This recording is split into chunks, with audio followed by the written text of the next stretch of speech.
enjoying the passage of time. Any fool can do it.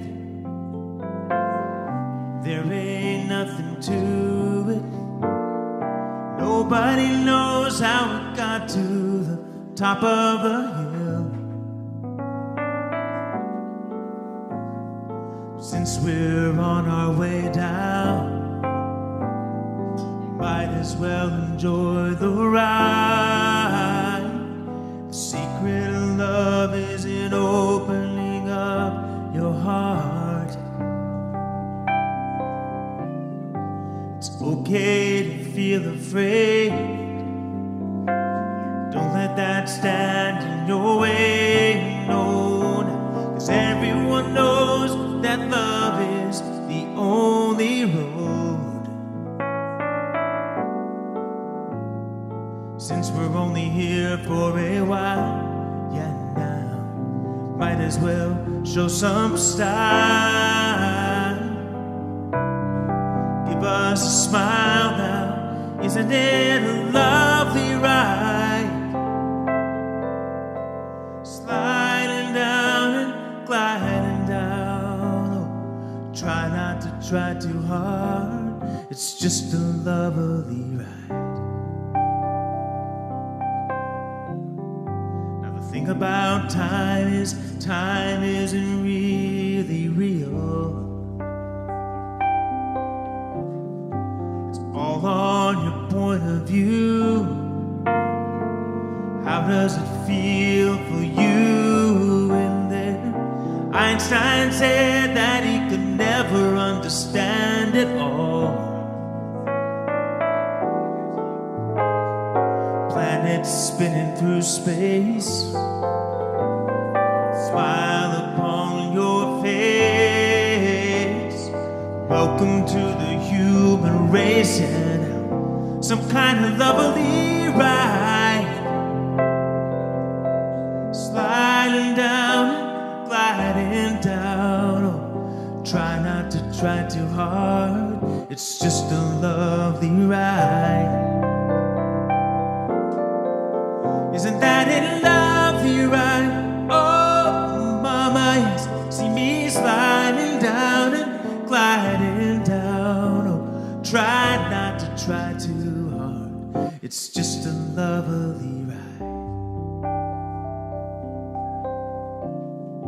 Now the secret of life is enjoying the passage of time.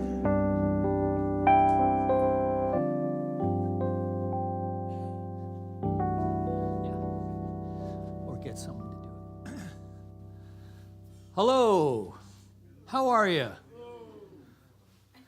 Nice to have you with us today, and all of you as well. So there's plenty of room here in the sanctuary, and I don't think it's folks on the other side of the wall either today. So a little bit of cold, so it could be worse. It's 17 degrees in Portland today. Yeah, that's like real cold. Actually, what it is here is spring up there. So let's please help me welcome and thank our musical inspiration today, Mr. Zachary Provost. My name, and for those of you joining us online, welcome. If this is your first time joining us, my name is Reverend Dr. Michael McMorrow. I'm the senior minister here at the center and a spiritual director for some. And we welcome you and are delighted that you found your way here. And if you would like to subscribe to our channel, I encourage you to do that and hit that notification button, and you will be reminded when we're here for our Wednesday night meditation and Sunday services. So we're located in the North San Fernando Valley in Granada Hills, California, a place where a faith community we welcome all who practice their beliefs and faith and love. I'm also joined today by one of our staff ministers, who's also our youth and family minister as well. So Reverend Nicole Robbins. So let's give her some love. Give her some love in the chat. She also teaches a lot of classes and does a lot of stuff here. So welcome. We're delighted to have you here with us today. So let's just start by bringing the lights down and taking a deep conscious breath and release as we come together for our call to service, which we call lighting the flames of faith. And we perform this ceremony to promote the universal consciousness of life, which acknowledges that all peoples, all faiths, all sentient beings come from the one great universal presence, which we call spirit. Now, fundamental to this truth is the unifying nature of all religious thought and experience, which we honor here this morning. So as Reverend Nicole lights the first candle, it's for the Tao, honoring the universal path of harmony and equilibrium the natural way. We light the second candle for shamanic traditions, honoring the beliefs and practices of all indigenous peoples, the way of primal spirituality. The third candle we light for Hinduism, honoring the path of knowledge, action, and devotion. We light the fourth candle for Judaism, honoring the ethical path of living by sacred law. The fifth candle we light for all forms of Buddhism, honoring the Four Noble Truths and the path of compassion. We light the sixth candle for all forms of Christianity, honoring the Christ consciousness as the path of love. We light the seventh candle for all forms of Islam, honoring the path of submission to the will of God as the highest calling. We light the eighth candle for the universalistic religion of Baha'i, honoring the path of unity and peace. The ninth candle we light for all forms of new thought, honoring the metaphysical path of mental healing through the practice of universal spiritual principles. And the 10th candle we light for all those who are as yet unaware of the power and presence of spirit in their lives, for the space we hold for them here in our sanctuary, within our online community, and of course, within our own hearts. And as Reverend Nicole lights the healing candle, keeping in mind those places of conflict in the world, perhaps Ukraine, Gaza, Israel, or within your own heart, please put silently into the light the names of anyone you wish to have experienced the healing flame of God's eternal love.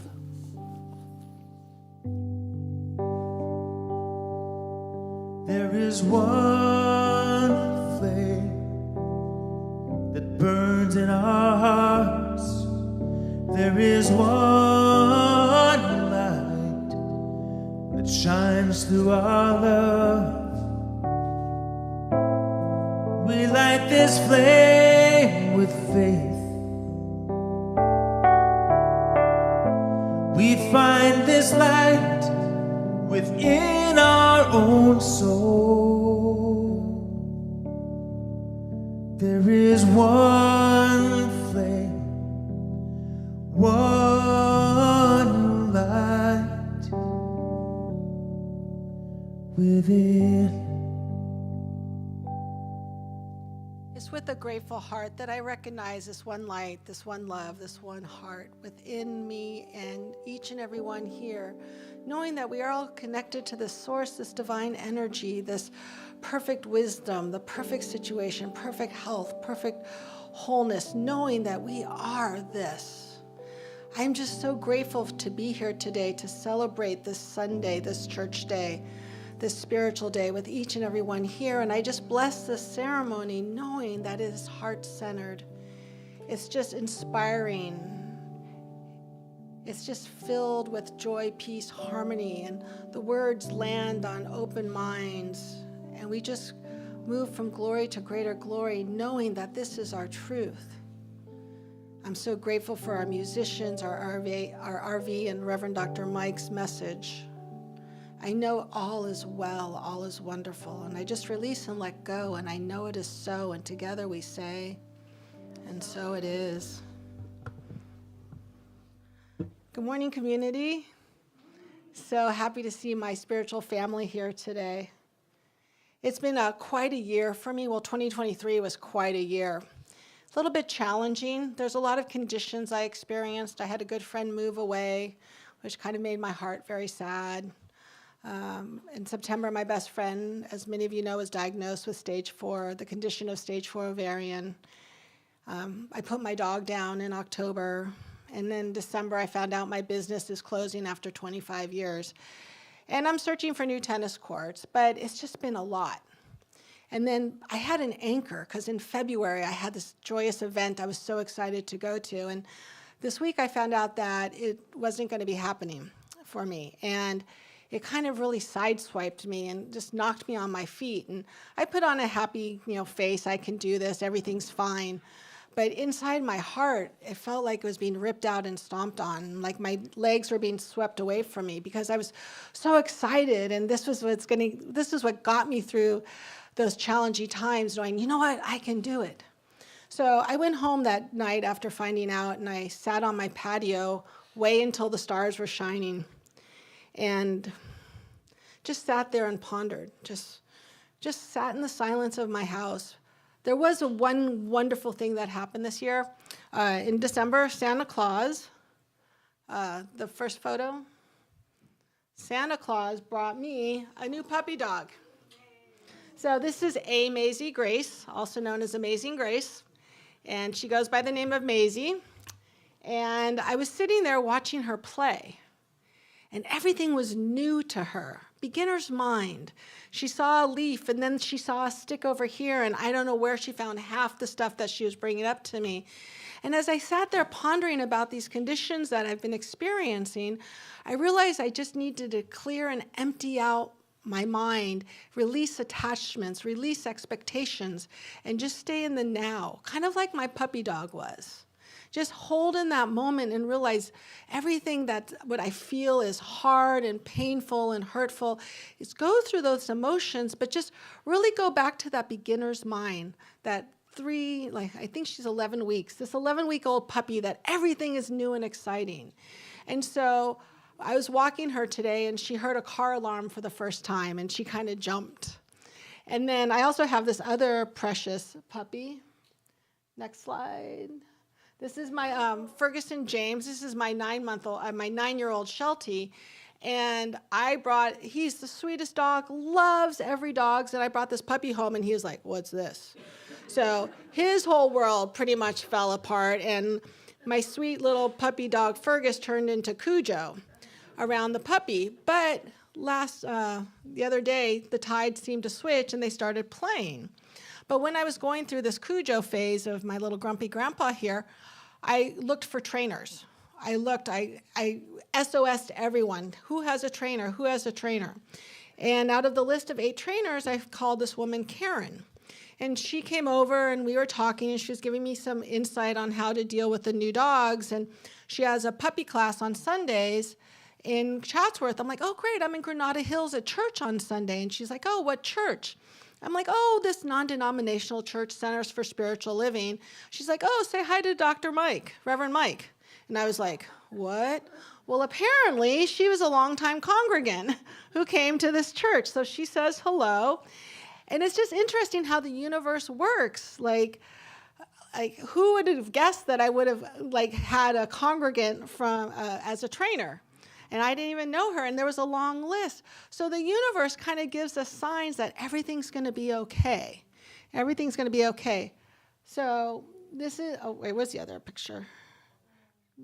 So here's Maisie looking out at the world with new eyes underneath the table that I told her she's not going to fit underneath much longer because she's going to be a big dog, and there's no way.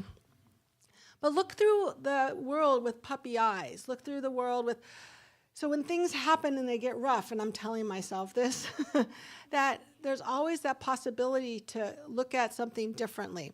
And I like this little quote I found. At the age of 30, an extremely successful Wall Street trader decided to go to the Tibet to enter the monastery and take rigorous financial studies. On his first day, while her fellow trainees were hanging back, the ex-trader marched right up to the Zen master and asked, "How long does it normally take to become enlightened?" 7 years, the Zen master replied. But I was top of my class at Harvard Business School. I made $10 million at Goldman Sachs. And in preparation for joining the monastery, I'd taken all the best management courses. How long will it take if I study intensively and try really hard? The Zen master smiled and said, 14 years. So as I'm looking at the situations in my life, I'm really feeling that the beginner's mind and just starting back and just seeing things with fresh, new eyes will just kind of unfold for my highest growth and healing. And I wish that all for each and every one, whatever condition comes your way. And so it is.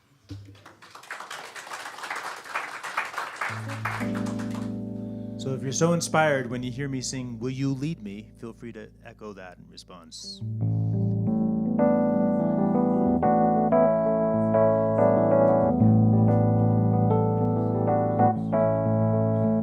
When my heart is let down and my soul's uninspired, will you lead me? Will you lead me? When I'm lost and uncertain in the midst of this fire, will you lead me? Will you lead me? When there's no love around, there's no hope to be found, will you lead me? Will you lead me? When there's so much despair and I don't really care, will you lead me? Will you lead me? Everywhere I go, I know you're there with me. Even when I'm far from my home, I will never walk alone. I will walk through the fire if I know you're there beside me. Find my way through the fire with your spirit there to guide me. I will walk through the fire if I know you're there beside me. Find my way through the fire if I know. When the river gets wide and the mountains are higher, will you lead me? Will you lead me? When I'm one leap away from my strongest desire, will you lead me? Will you lead me?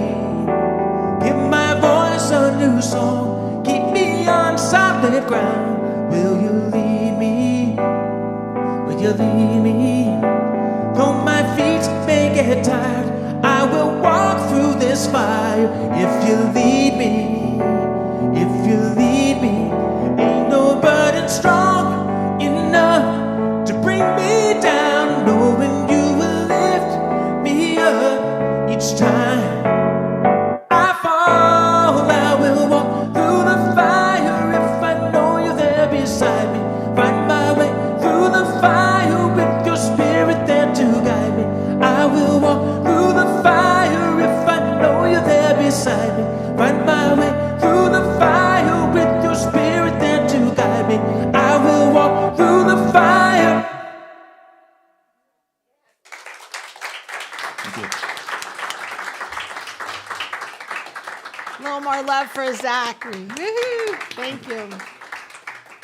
So announcements for January 14th, 2024. Practitioners are available in the treatment room for a 2-minute tune-up. If you're a licensed practitioner, raise your hand. All our practitioners, ladies, you two right here, our newest practitioners. Law of Attraction meets Sunday today, 1 p.m. on Zoom. You can email Emily for details, joyvibrations@gmail.com. And our children's after-school creative arts program began last week, and we had several kids show up for the guitar and drumming, and we had a few more for our theater run by Miss Jenny on Saturday, and I got a glowing review from Miss Jenny about how wonderful it was. If you'd like to sponsor a child, please contact me or Melissa, because we want to make sure that no child gets turned away, and there's scholarships and family discounts, and the first time's free. So please bring your children. And then the Lake Tahoe Opportunity Drawing tickets are available. You can hit up me or Reverend Mike, and I know Reverend Nancy, who's not here, but usually any one of us or anyone here, just kind of track us down and we can get you some tickets. A nice week in Lake Tahoe, and $100 for gas or gambling, depending on what you enjoy. If you would please stand with me right now, and we'll state our Declaration of Principles. We believe in one universal spirit, manifesting through all, natural or incarnated in us. We believe that the universal spirit is personal to and reveals itself through everyone who recognizes its presence. We believe that our faith operates upon law of mind, which automatically manifests in our experience according to that faith. We believe in the unity of all life and the immortality of the individual soul forever expanding. We believe in the eternal goodness, the eternal loving kindness, and the giveness of life for all.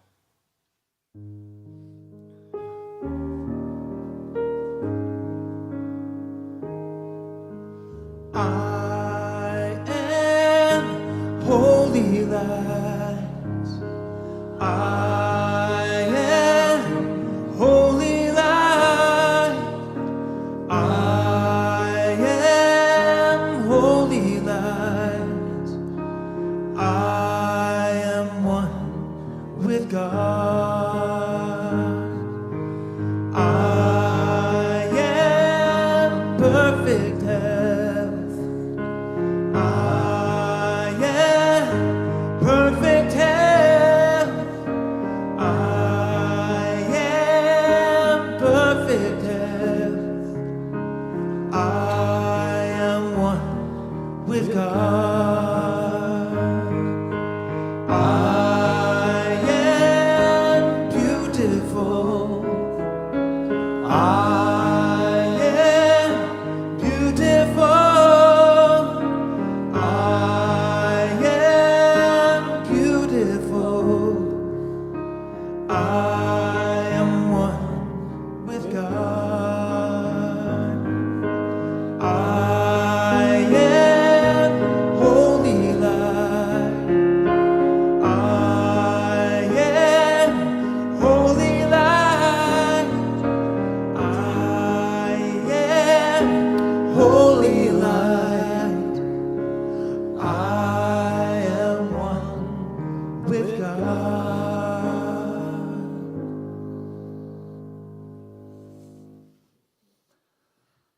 All right. Nice job, Zachary. Give him some more love. Why not? Oh, young Gregory is in the house. Hello, Gregory. Nice to see you both. Yeah. All right, so welcome. Welcome back for those of you joining us online, or welcome aboard if you joined us a little late, which would put you in good company because we had a few late arrivals here today. So we're all here now. We're all one. So good on Playoff Sunday. It's a good sign. All right. Today we're going to talk about the way it works, and we're not in the way that, how the Rams work, but in the way that this thing that we call the science of mind and spirit, how it works, how the law of mind works. We're going to look at that today a little more in depth, in that we are committed to this thing that we like to do every January, where we revisit the first 4 Roman numeral chapters of the textbook of the Science of Mind, that written by Ernest Holmes some time ago. And it's a culmination of many religious thoughts and traditions, which you'll kind of connect the dots as we go along here, which is why we like to start our services here by lighting the flames of faith, because we recognize that in, through, and as, or behind all religious thought and experience, there is one ineffable power behind all of it. And so this is the essence, this is the presence with which we are experimenting with. And as we experiment with it, we grow in faith. And as we grow in faith, we utilize it. We utilize it more. And so we'll speak to that a little bit today. And so one of the first concepts that we talked about last week in the thing itself was that this idea that God is everywhere present. And but not in this thing.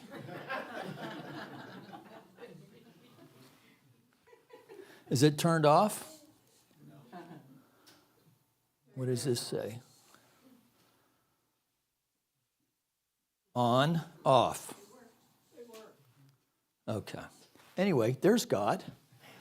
God as convict lake, so God as leaf, God as water, God as mountain, God as the observer present, right, behind this image. But we don't have to go to the mountains in order to feel one with the Spirit. In fact, that is hopefully the work of any thought system, any faith system, and particularly ours, is to know that we go up the mountain, that we're talking about going up the mountain in consciousness, and that right where we are, God is. Which is the first big idea that we have to kind of get our heads around, particularly for those of us who came from other faith systems where we were taught that God is something separate from where we are. Which actually, even within the faith systems themselves, don't really make much sense in just very basic ways. So, for instance, by definition, God is that which is everywhere present, right? So everywhere present except within these 7.8 billion beings, right? That doesn't make any sense. So if it's everywhere present, then it's right where we are. Okay, but that's the rub, right? So how do we contact that? How do we know that this is so?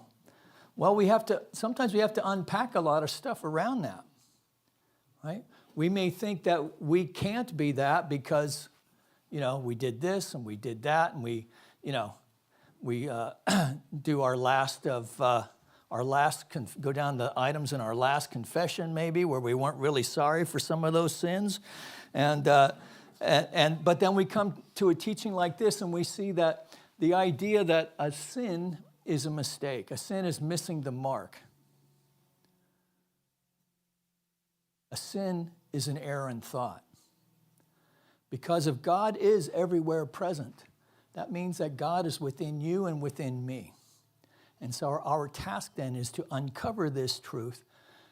And we have to really, and I want to encourage us to be as courageous as we dare be in this way. Because what's going to happen, you can't get there, trust me on this one, you can't get there simply through the intellect, right? You have to get there through the heart. And sometimes that really sucks, right? And in fact, it's not just within our teaching that teaches this. So there's an idea in Zen about, in old days, I don't know if it's still true, but certainly the way that many monasteries came to be, including in the Christian tradition, is people who couldn't afford to raise their kids would take their kids to monasteries or convents, right? And give them to, the Buddha, or give them to Jesus. So in the Zen tradition, there was acknowledged that many of the young monastics that they had they had never faced a great doubt. And so the task of the abbot then was to create a situation by where the monastic was broken open into having some insight. And in fact, when as we familiarize ourselves with some of the Zen stories, there are many stories where adherent had been broken open by some insight and gained enlightenment spontaneously. So,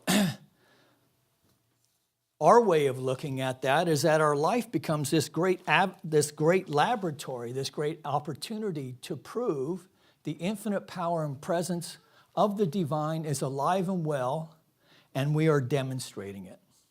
In fact, that's why we call it Holmes calls it the science of mind, because the idea that in science, any scientific principle that can be proved, let's say in the physical world and the chemical world, that anyone, regardless of faith, of race, of gender, or any of that stuff in the material world, that these principles can be proved in Des Moines, as well as they can be proved in Auckland, New Zealand, right? That it's provable, and the same on the moon, apparently, right? So long as we're not depending on gravity. So these principles are at work. And so Holmes looked at this and he said, well, you know, there's this thing called the cause and effect, and then there's this thing called faith.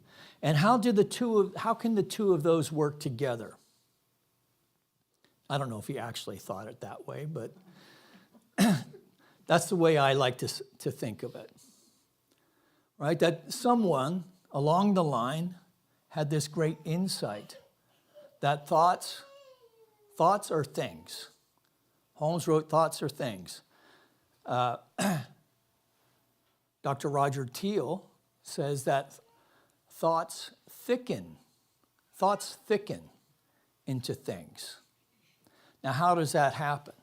Well, because there's this, we have this thing that we call the teaching symbol that we use to represent the descent of spirit into man, but the idea that we have this conscious mind with which we are thinking with, that it is universal, and that the divine mind is everywhere present. In fact, that is how it is present, is as a field of mind, as a creative field, and that there's this whole world of form. So God first had a thought, and then it made its way into form. But something happens in the middle there. Something happens in the middle. Well, what is that? Well, that's the creative intelligence, the law. That the idea, the whatever idea it is, so let's just keep it on the universal. God has a thought. Let's say, let there be light, right? And then it is so. Let there be firmament, and then it is so. You know the story, the creation story. So that's the story on the universal. So we too are thinking beings. We too have ideas. So Holmes asks, well, what if our mind is a reflection of divine mind? What if we are the individualized expression of this divine mind? How does this process work? And then he even asks in this chapter, why is it that some people, it seems like their prayers are answered and others are not? Is it because some are holier than others, where others are not? Is it because the divine is playing favorites? Right? And yet we all know in our own personal experience, people who aren't so good, quote unquote good, who have no problem demonstrating stuff they want, right? And then we know others who are, holy, and yet their lives are full of struggle. So what's that about, right? So this is where kind of the rubber hits the road. Because it's not a question of that this power and presence is available to all, but some of us are not aware of it. So this universal, this field of mind is available to everyone, and we can use it, and use it consciously. But until we know that it's there, right, we have to have a realization of its possibility. We're using it in unconscious ways. And some of us have managed to develop lives that are, pretty good in this unconscious way, until we have, that moment of doubt, until we have that challenge that we can't explain away, that breaks our heart, that leaves us feeling lost or abandoned in some way, and how to find our way back to life from there. Well, this is the way many people kind of wash up on the shores of the Science of Mind, right? Some do get here through inspiration. I'm not one of those. I haven't let go of anything that didn't have claw marks on it, right? And so for me, I had to really learn how to rethink my life, because I came to see that the reason why I was demonstrating, and it wasn't that I couldn't demonstrate the law. I could demonstrate the law, but what I was demonstrating was a lot of freaking, oh, I'm so glad I said that instead of the other word. I was demonstrating a lot of struggle, right? I was demonstrating a lot of brokenheartedness. I was demonstrating a lot of disrespect. Doesn't she know who I am? Right? In fact, my sponsor at the time, I was sharing about it in an AA meeting, and I said, well, at least I got a program, right? At least I got this 12-step program. I know that there's a higher power that's got my back. And so this old timer got up behind me and goes, yeah, Mike, you got a program and she got the house.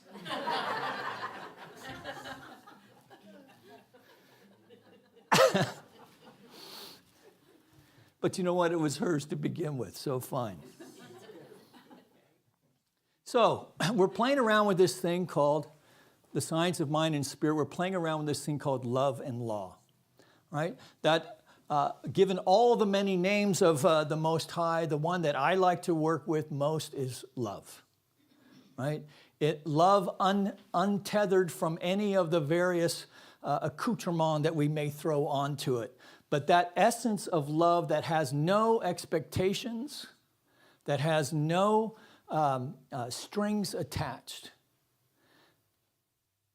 A love that is so pure that it appears to be impersonal, because this love is distributed as all of life, as principle.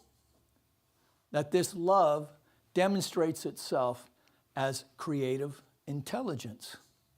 And in fact, that our thought then impresses itself upon this field of mind, this law, this creative intelligence that then demonstrates in our outer experience.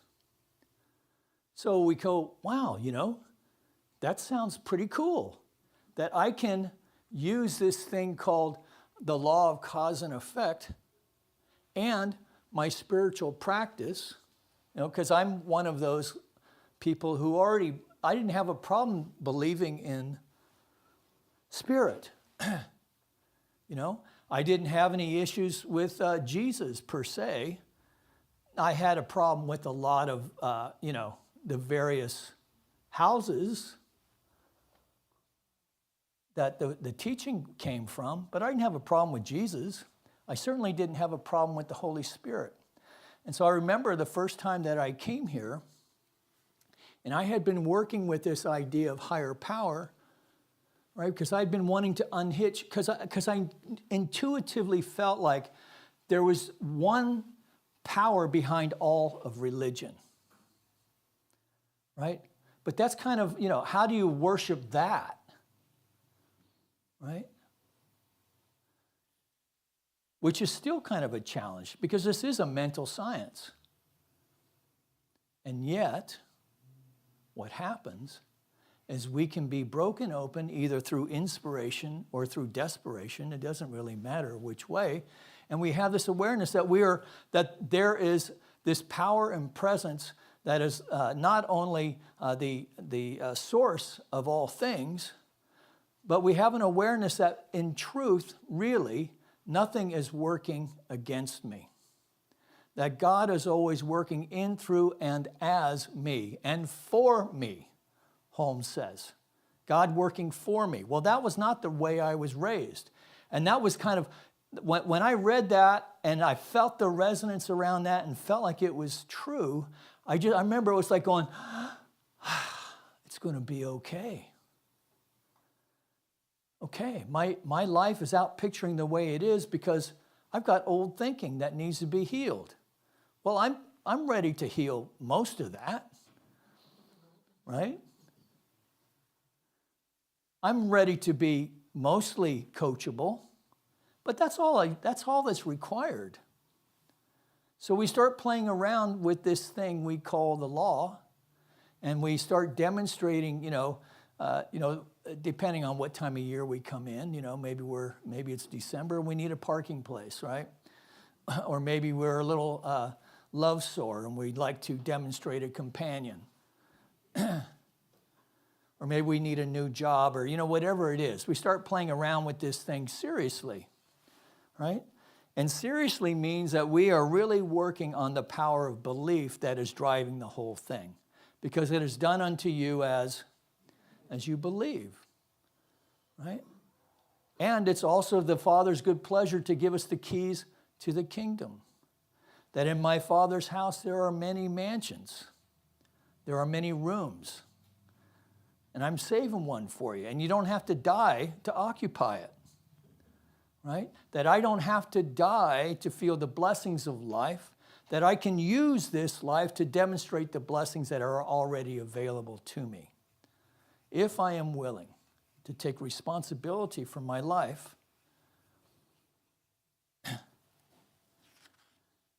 and to explore a relationship with the divine that is beyond and yet not beyond right and wrong, but is very much in line with harmony, with serenity, with creativity, with spontaneity, with joy, with love, overflowing in all areas of life. How does that sound? Right?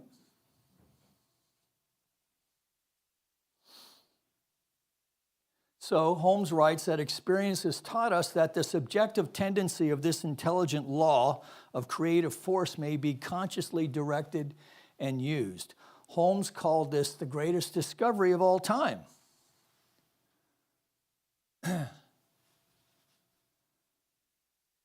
But this teaching is not for sissies, right? There's things that we have to do.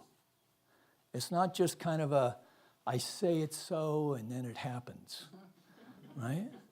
So there's an old story about this old monk, the abbot of the monastery. He's dying.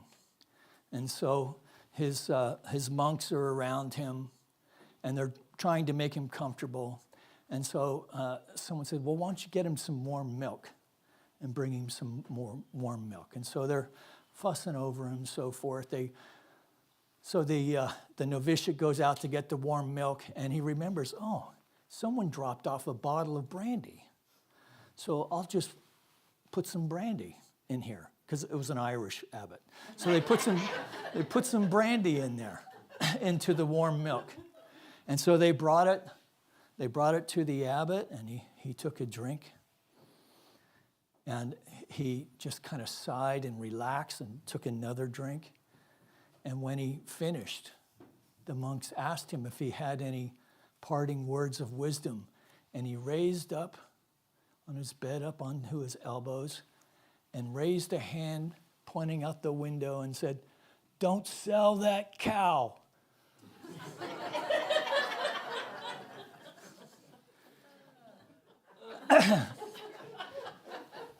So there's more than just a couple things that we have. It takes more than just reading a text and going, oh yeah, I believe that, right? It takes really incorporating it in everything that we do, right? To know as we're walking through the fire that the Spirit is with us, right? We don't have to get into all the machinations of how it's going to work any more than we have to figure out, we don't need to know how, the Colorado River is generating electricity and the turbines way over by Hoover Dam and sending it over here and through the resistors and the transformers and these blah, blah, blah, blah, blah, blah, blah, blah. All I need to do is turn the light on. Yes? All I need to do is put use my drill motor. I don't need to know how the power works. I just need to know that it works. And in fact, I expect it to work. I expect it to work every time I use it. This is the kind of faith that we're talking about, the kind of belief that we're talking about in the law of mind. Now, it's a funny thing about the human mind. It's a very creative thing. It can think of all kinds of reasons how this can be true and how we can apply this power and presence into our life to help us to live our most effective life. And it can also think of all kinds of things to where it's not true, right? There's a beautiful story in the New Testament, right? And Jesus just simply, get thee behind me, Satan. Get thee behind me, those old ideas that no longer serve me, right?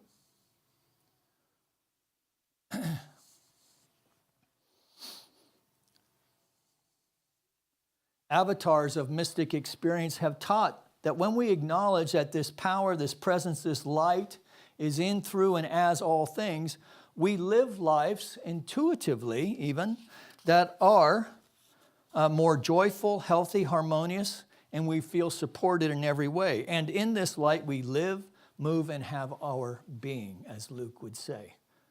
And so what I know about this, just as I know that Reverend Nicole knows this for her own life, that her business is not gone, it's just reformulating.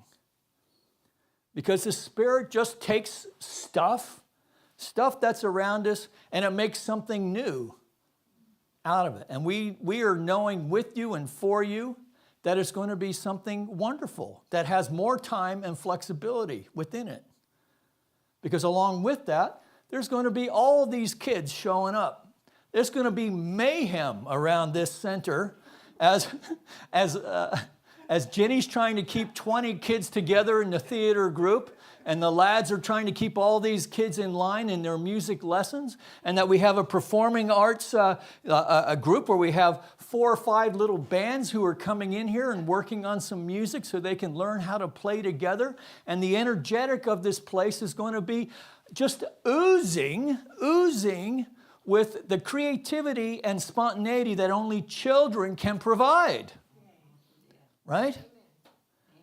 Now, why is that? Because we think a bunch of stuff that gets in the way of it. We used to think that way.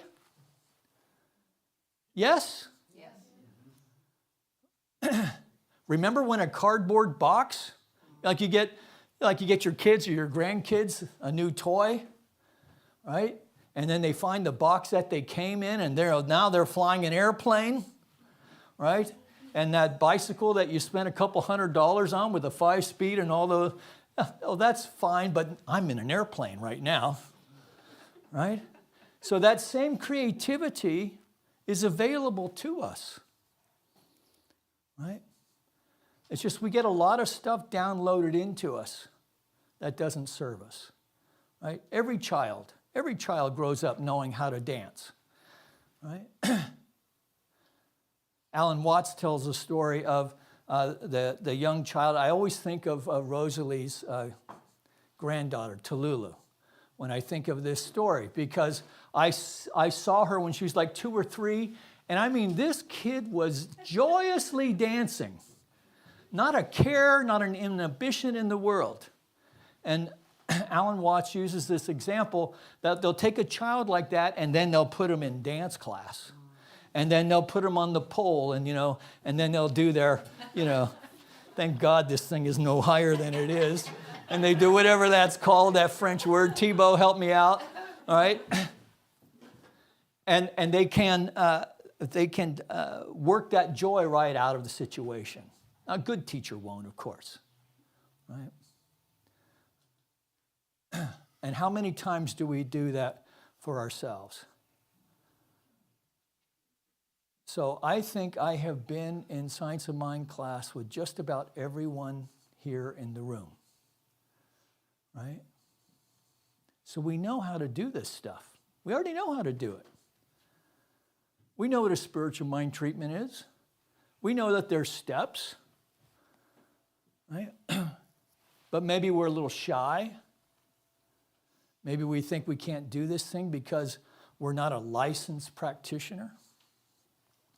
Or maybe we're working with something that's just has us overwhelmed, that has us feeling like we've just been washed up on the shore of loss, of struggle, of challenge. This is what practitioners are for, to help you through that. It's also to help you write affirmations. Practitioners can sit with you and take you through a meditation. They can teach you how to pray, right? They're not there to give you advice. They're there to help you have a realization of what that solution to whatever challenge that's within you is already there, awaiting our recognition of it, so that we can have a new idea, a new thought. Now, they don't have a bunch of stuff attached to that, right? So even those of you who aren't practitioners, even if you've prayed in the old way, you've had friends come to you and ask you, oh, pray for me, right? Well, you don't have any issue praying for them because you don't have any skin in their calamity, whatever that is that's going on. So it's easy to pray, right? But when we're having a seeming experience of calamity within our own life, where do we take that, right? When we feel like our life is not the perfect expression of the Most High, that's when we go to a practitioner. Practitioners have practitioners, ministers have practitioners. And today, you're going to have a practitioner because it's Practitioner Sunday, and most of you have received a practitioner form. So I'm going to invite you, if you have something that you'd like prayer support in, treatment support in, to fill out the treatment request form. And you can either, if you get it filled out in time for the offering, you can put it in the offering basket, and I'll fold them up and stick them in my pocket, and then they'll go into the treatment box, which is the long brown lacquer box on the counter. Not the counter, a little table on the right-hand side of the foyer as you exit. You can put it in there, particularly if it's something that's private. And so at our practitioner meeting today, we're going to hand out these treatments random, and you will have a practitioner support you in prayer for this new idea that you're now willing to embrace, or maybe that old song that's time to let it go. Time to unlatch ourselves from that ball and chain that we've been dragging around, that has kept us from our highest and best expression of life. So, let's take a deep breath. That's not the talk I wrote today, but that's the one you got. I still got 12 pages here I can go through if you want.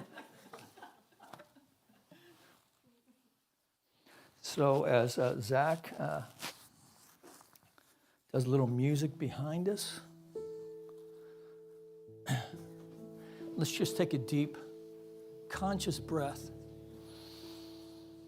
and allow the mind to still. Focus your breath on the movement of the breath in the nostrils. See if that doesn't calm your mind just a wee bit. Feel the movement of the breath in the nostril. Feel the rise and fall of the chest. See if the mind doesn't still just a wee bit and the heart opens a bit more.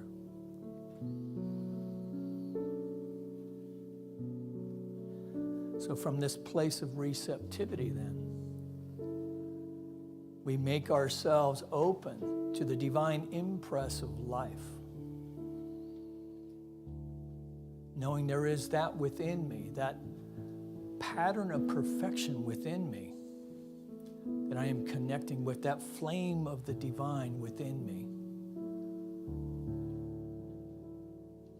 telling me that I am enough. All is well. I am God's living spirit and truth expressing as me. So we stay in this open receptivity as Zachary takes us into our music. Walk that road because it's in your heart. No matter what they say, it won't take you apart. Walk that road because it's just the only way to go. Keep that light that wakes you up each day. Sometimes it's hard to see when fear is in its way. Stay on that road. You know it's just the only way to go. Don't you know? Feels like I'm dying slow when it takes over. Can't let go. And into the blue I go till you touch my shoulders and you find me.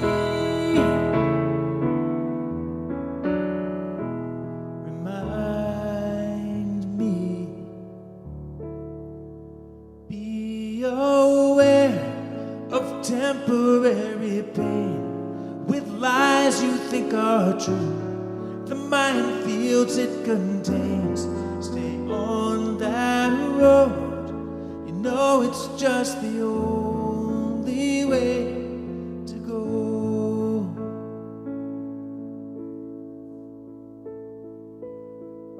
So in this moment, we just take a deep breath and just see ourselves stepping onto this new road of new thought, that we are open and receptive to the divine impress of the creative intelligence, the divine mind, the infinite power and presence of the Most High. That we are inviting this power and presence now to demonstrate itself fully and completely in, through, and as our life. That we are aligning with a pattern of perfection that is allowing radiant good health to express itself in every way. That our mind is open and receptive to new, creative, dynamic ideas. That our heart is open for connections and relationships within our homes, within our companies, that allow for the free expression of connection, of love in its highest forms, of creating space of understanding and a win-win for all concerned. That we take this commitment into the rest of this day, allowing ourselves to be moved to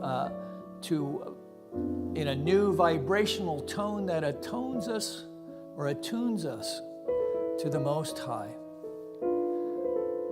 We see its expression in this day. We take those insights and power into the rest of our work week. Come back and report next week. So let me down. See my dreams hit the ground and watch them shatter. I won't around now that I know I've found what really matters is you're with me.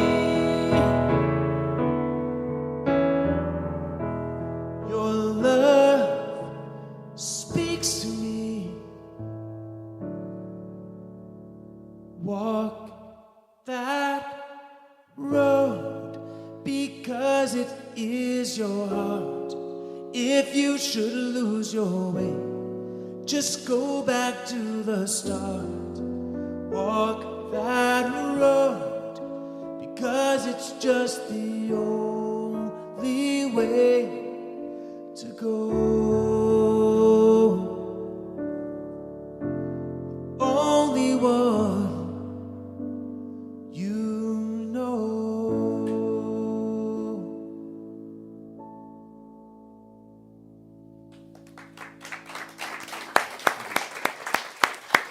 Zachary Provost, everyone.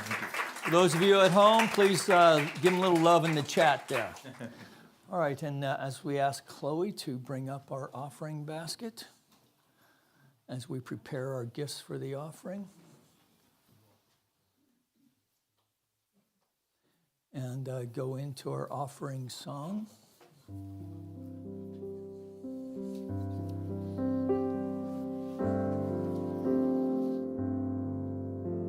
Spirit gives through me, Spirit receives through me, Spirit lives and breathes through me,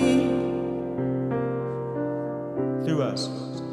Spirit gives through us, Spirit receives through us, Spirit lives and breathes through us, through us. Spirit breathes and lives through us.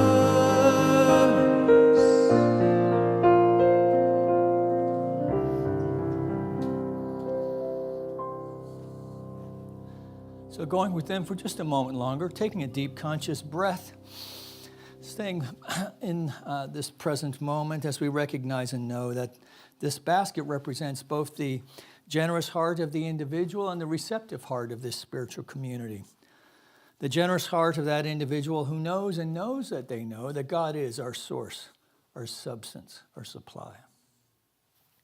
The receptive heart of this spiritual community, as together we accept these gifts with deep love and respect, as we know together they go forth to heal, to prosper, and to bless this center for spiritual living and anyone connected to it in any way. So from this place of gratitude, then we extend a blessing upon our community of Granada Hills, our city of Los Angeles, our state of California, our United States of America, all of its churches, temples, mosques, schools, universities, the people who attend them, the people who support them.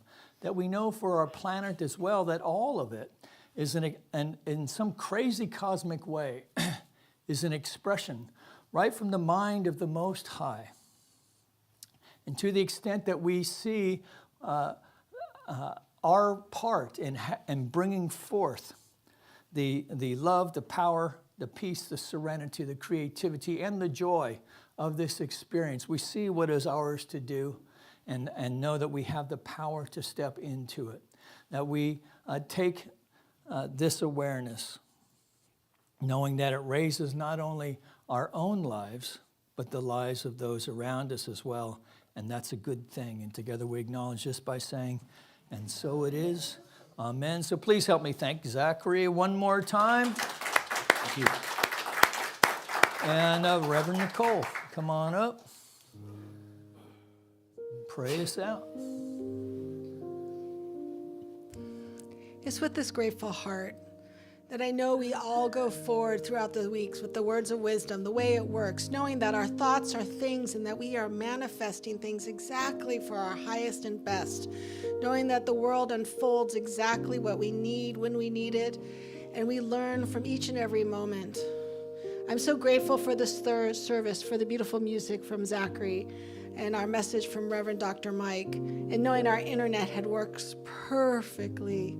We say thank you for this technology that allows us to reach across the oceans and our universe to share this message. It's just with such a deeply grateful heart that I say thank you for each and every one here today. And knowing that we write down any concerns we have on that little white piece of paper. We put it in the practitioner box in front. And not even any concerns, but something we want to anchor to allow us to go from glory to greater glory. And so for this and so much more, I just say thank you, thank you, thank you. I release and let go, and together we say, so it is.